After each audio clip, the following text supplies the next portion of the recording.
जिलहज का चांद नजर आ गया। ईद उल अज़हा 27 मई बरोज बुध को होगी। चेयरमैन मरकजी रोयत हलाल कमेटी मौलाना अब्दुल खबीर आज़ाद ने चांद नजर आने का ऐलान किया। मरकजी रोयत हलाल कमेटी का इजलास कराची में हुआ। इस्लामाबाद, लाहौर, कोयटा और पेशावर में जोनल कमेटियों के इजलास हुए। चांद नजर आने की शहादतें कराची, मर्दान और पेशावर से मौसूल हुई। पाकिस्तान, सऊदी अरब समेत दुनिया के बेशतर ममालिक में एक साथ ईद उल अज़हा होगी। फरीज़ा हज के लिए मनासिक हज की अदायगी 25 मई से शुरू होगी। हज का रुकन आज़म वकूफ़ अरफात 26 मई को अदा किया जाएगा। तुर्किया, इंडोनेशिया, मलाइशिया, ओमान और ट्यूनिस में भी यकुम जिलहज कल होगी।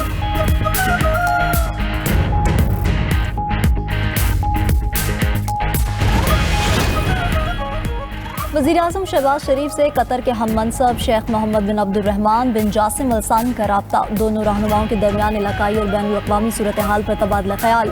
वज़ीर-ए-आज़म ने खित्ते में कशीदगी के खात्मे और अमन इस्तेहकाम के फ़रोग़ के लिए पाकिस्तान की कोशिशों की हिमायत और तौसीक़ पर कतरी क़यादत का शुक्रिया अदा किया। इलाकाई सिफारतकारी में कतर के तामीरी किरदार को भी सराहा। मुश्तरका चैलेंजेस से निमटने के लिए तमाम फ़रीक़ैन के दरमियान राबतों और मुशावरत की ज़रूरत पर जोर। गुफ्तगू के नताइज पर पेशरफ्त के लिए आला सतह की राबते बाकायदगी से जारी रखने पर इत्तफ़ाक़।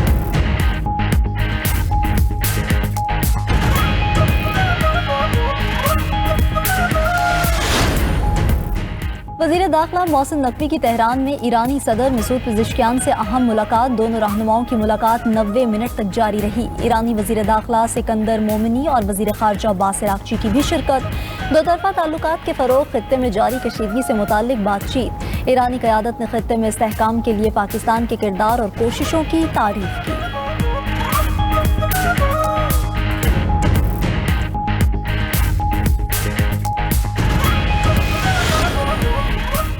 और पाकिस्तान को मिटाने की ख्वाहिश रखने वाले खुद मिट जाएंगे। भारतीय आर्मी चीफ के बयान पर तर्जुमान पाक फौज का शदीद रद्द-ए-अमल। भारतीय आर्मी चीफ का बयान इश्तिआल अंगेज और अमन के लिए खतरा करार। ISPR का कहना है कि पाकिस्तान को जोग्राफिया से मिटाने की धमकी जहनी दिवालियापन और जंगी जुनून की अक्कास है।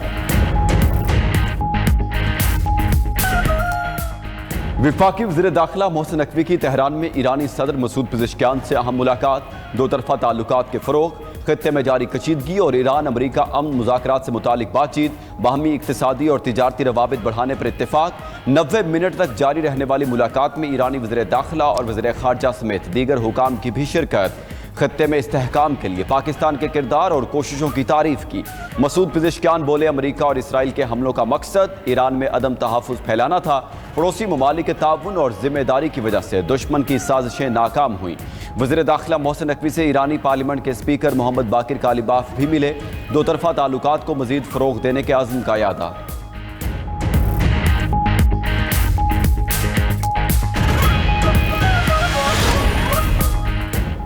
अमरीकी सदर के मुआहदा न करने पर ईरान को संगीन नताइज की धमकी।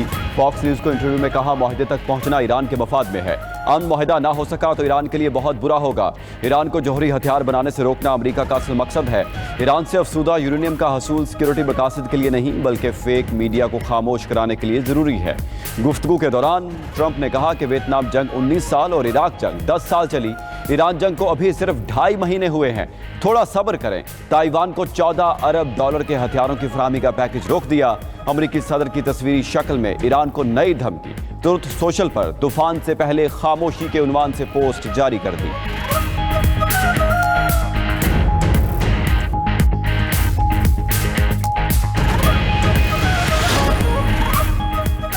ईरान का अब नए हुर्मुज़ पर अपनी खुदमुख्तारी के हक़ को इस्तेमाल करने का ऐलान। ईरानी स्पीकर बाकर कालिबाफ का कहना है कि अमरीकी और मगरबी बालादस्ती के दौर ख़त्म हो रहा है। दुनिया इस वक्त एक नए आलमी निज़ाम के दहाने पर खड़ी है। तरक्की पजीर ममालिक के इत्तेहाद से नया आलमी ब्लॉक बन रहा है। ईरान की 70 रोज़ा मज़ाहमत ने आलमी निज़ाम की तब्दीली को तेज़ कर दिया। ईरानी सुप्रीम लीडर मुश्तबा खामनाई के मशीर मोहम्मद मुक़बर ने कहा कि ईरान ने अरब पड़ोसियों को भाई समझा लेकिन वो दुश्मनों के इत्तेहादी बन गए। पहले अरब पड़ोसियों ने अपने आज़ादी बेची, फिर अपनी सरजमीन फ़लस्तीन और ईरान के दुश्मनों को दी। उधर ईरानी सुप्रीम लीडर मुश्तबा खामनाई ने मोहम्मद बाकिर कालिबाफ को नुमाइंदा ख़ुसूसी बराए चीन मुकर्रर कर दिया। मकसद ईरान चीन ताउन को मज़ीद मजबूत बनाना और मुआहदों पर अमल दरामद की रफ्तार को तेज़ करना है। वज़ीर दाखिला मोहसिन नकवी की तेहरान में ईरानी सदर मसूद पेज़ेश्कियान से मुलाकात। ईरानी वज़ीर दाखिला सिकंदर मोमिनी और वज़ीर ख़ारजा अब्बास इराक़ची की भी शिरकत। ईरानी मीडिया के मुताबिक दोनों रहनुमाओं की मुलाकात 90 मिनट तक जारी रही। दो तरफ़ा ताल्लुकात के फ़रोग़, खित्ते में जारी कशीदगी और ईरान अमरीका अमन मुज़ाकरात से मुताल्लिक़ बातचीत हुई। बाहमी इक़्तिसादी और तिजारती रवाबित बढ़ाने पर इत्तफ़ाक़। ईरानी क़यादत ने खित्ते में इस्तेहकाम के लिए पाकिस्तान के किरदार और कोशिशों की तारीफ़ की।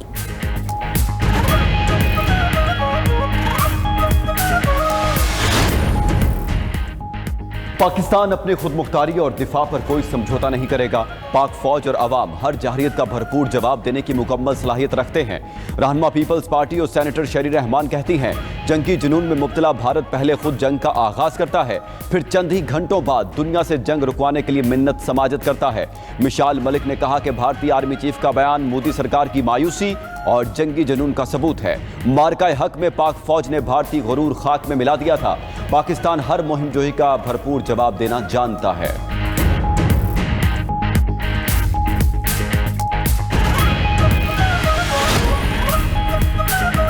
विफाक ने किसी नई आईनी तरमीम के लिए राबता नहीं किया। राबता होने पर मामला CEC में लेकर जाएंगे। आईनी तरमीम में कोई चीज़ बेहतरी के लिए होगी तो इसे सपोर्ट करेंगे। सीनियर वजीर सिंध शर्जील इनाम मेमन का कहना है, पीपल्स पार्टी के खिलाफ इत्तेहाद बनते हैं मगर शिकस्त से दो चार होते हैं। MKIM की सियासत खत्म हो चुकी। कराची शहर में नफरत और लसानियत की गुंजाइश नहीं। बिलावल भुट्टो जल्द शाहराह भुट्टो का इफ्तिताह करेंगे। घंटों का सफर मिनटों में तय होगा। शर्जील इनाम मेमन मजीद बोले, मनशियात फरोश अनमोल उर्फ पिंकी जहर बेचने वाली खातून है। बहुत से नाम मंजर आम पर आ रहे हैं लेकिन किसी का नाम नहीं लेंगे। मनशियात के नेटवर्क का खात्मा हुकूमत की जिम्मेदारी है। सीनियर वजीर सिंध का तालीमी इदारों में ड्रग टेस्ट कराने का भी ऐलान।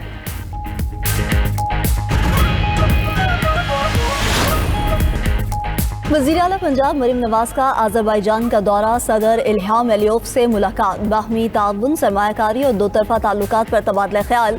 मरीम नवाज ने पाकिस्तान और आज़रबाईजान के मजबूत बरदराना ताल्लुकात को सराहा। वज़ीर आला पंजाब ने आज़रबाईजान के बाबाए कौम के मकबरे पर भी हाज़िरी दी। मकबरे पर फूल रखे और फातिहा ख्वानी की। वज़ीर आला मरीम नवाज की बाकू में यादगार कूचा शहदा पर भी हाज़िरी। कूचा शहदा में तस्वीर के सामने फूल रखकर खराची अकीदत पेश किया। वज़ीर आला पंजाब ने आज़रबाईजान के कौमी शहदा की कुर्बानियों को सराहा।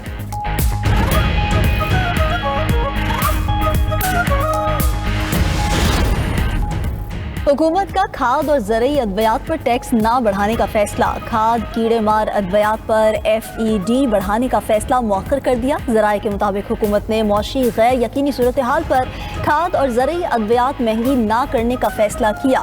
वफाकी हुकूमत ने IMF को भी अपने फैसले से आगाह कर दिया।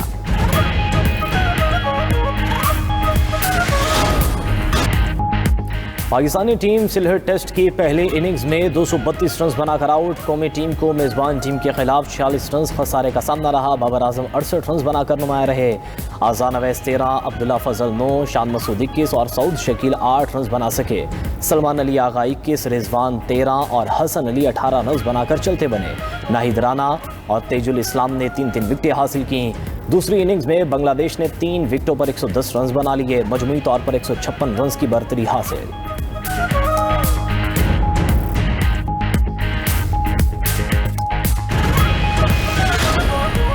ईरानी वजारत ख़ारजा ने अमरीकी दावे को झूठ पर मबनी प्रोपेगेंडा करार दे दिया। बयान में कहा गया कि ईरान पर हमले का मकसद आलमी मंडियों में इस्तेहकाम लाने जैसा अमरीकी दावा सरासर झूठ है। अमरीका का बयान हमारे खिलाफ जंग के जवाब का एक बहाना है। उधर रूस ने भी ईरान पर दोबारा हमलों की खबर पर रद्द-ए-अमल दिया कि लगता है अमरीका और इसराइल ने गलतियों से कुछ नहीं सीखा। रूस ने आबना हुर्मुज़ खोलने के लिए चीनी मौक़िफ़ की भी हिमायत कर दी। रूसी मंदूब मिखाइल ओलियानोफ ने कहा कि मुस्तकिल जंगबंदी ही आबना हुर्मुज़ के बहरान का वाहिद और हतमी हल है।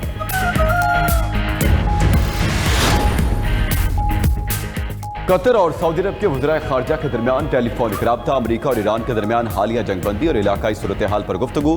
खित्ते में कशीदगी कम करने और अमन कायम करने की कोशिशों पर तबादला ख्याल। अल जज़ीरा के मुताबिक कतर का फ्रीकैन से मुज़ाकरात के जरिए बहरान का पायदार हल निकालने का मुतालबा। मुस्तक़बिल में दोबारा कशीदगी रोकने के लिए मुस्तकिल सिफारती मुआहदे पर जोर दिया।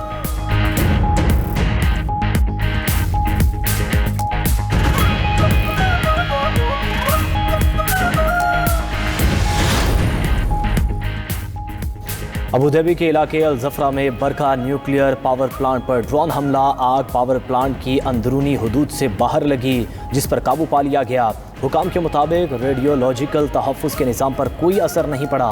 आग पर काबू पा लिया गया, कोई जानी नुकसान नहीं हुआ।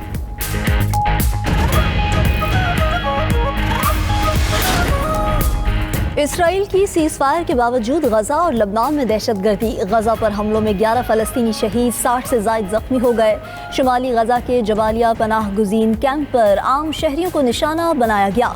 यहूदी आबादकारों के मुख्तलिफ कस्बों पर वहशियाना हमले भी जारी। उधर जनूबी लबनान पर इसराइल की वहशियाना बमबारी से 18 अफराद शहीद, 124 ज़ख्मी हो गए। सेहोनी फ़ौज के हमलों से रिहायशी इलाकों को शदीद नुकसान पहुँचा। इसराइल का 2 रोज़ के दौरान हिजबुल्लाह के 100 से ज़ायद ठिकानों को निशाना बनाने का दावा। जनूबी लबनान में ज़मीनी लड़ाई के दौरान एक इसराइली कैप्टन भी मारा गया। इजराइल में बैत शम्स के करीब दिफाई कंपनी में जोरदार धमाका। यरूशलेम का करीबी इलाका धमाके से लर्ज उठा। मकामी आबादी में खौफ हिरास। इजरायली दिफाई कंपनी का कहना है कि धमाका पहले से तयशुदा तजर्बे का हिस्सा था। खबर एजेंसी के मुताबिक धमाका हसास इजरायली तनसीब में हुआ। इजरायली दिफाई फैक्ट्री में हैवी और लाइट रॉकेट इंजन बनाए जाते हैं। इजरायली फौज ने इलाके में हंगामी सूरत हाल से निपटने वाली गाड़ियों के दाखिले पर पाबंदी लगा दी। धमाके की वजह और इसमें नुकसान से मुतालिक कुछ नहीं बताया गया।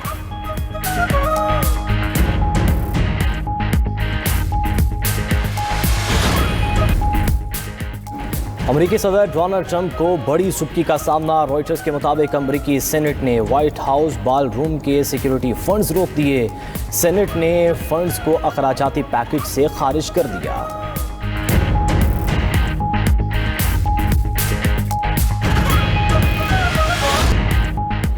मवेशी मंडियों में मौजूद कुर्बानी के जानवरों की कीमतें आसमान पर। 70 से 80 हज़ार वाला बकरा 1.5 लाख रुपए तक पहुंच गया। खरीदारों को मुनासिब दामों पर कुर्बानी के जानवर की तलाश।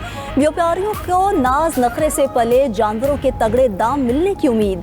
मुल्तान की मवेशी मंडियों में सहराई जहाज़ों की एंट्री। मुख्तलिफ नस्लों के ऊँटों की कीमत 4 लाख से 12 लाख रुपए के दरमियान मांगी जा रही है। मुल्तान में चौलिस्तानी नस्ल के बैलों की जोड़ी भी तवज्जो का मरकज़। व्यापारी ने दोनों बैलों के लिए 24 लाख रुपए मांग लिए।